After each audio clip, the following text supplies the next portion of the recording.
Est-ce que vous pouvez m'expliquer quelle est la vie d'un artiste confiné en cette année si particulière? Eh bien, ça dépend beaucoup de quel artiste il s'agit. Par exemple, je pense que les comédiens, pour eux, c'est très très dur parce qu'il y a énormément d'annulations et donc ils sont beaucoup chez eux à ne rien faire du tout. Pour une directrice de compagnie comme moi et metteur en scène, il y a quand même énormément d'actions. D'abord parce qu'il faut repenser économiquement comment on va faire, comment on va s'en sortir, comment on va se sauver les gens. Et ça, c'est quand même beaucoup le travail de l'administratrice.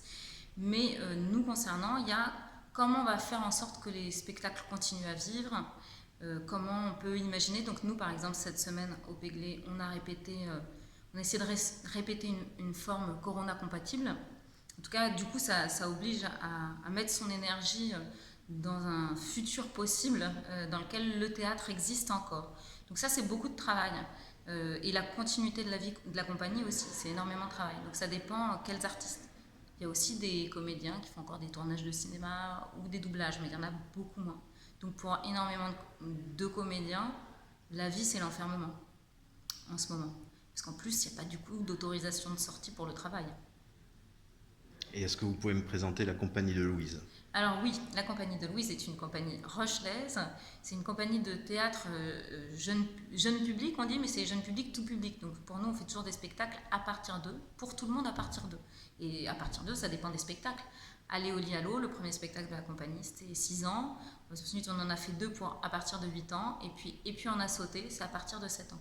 Et après, on essaye que ce soit passionnant pour tout le monde. Pour moi, si c'est pas passionnant pour les adultes aussi, alors on a raté notre travail.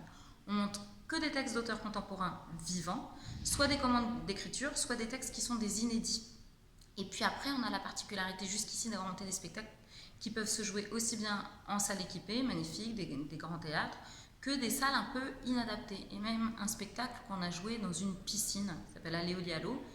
Il s'agissait beaucoup de piscines et du coup on l'a joué sur le bord de la piscine, pas dans l'eau, mais sur le bord. Donc on essaye de s'adapter à des espaces plus étonnants.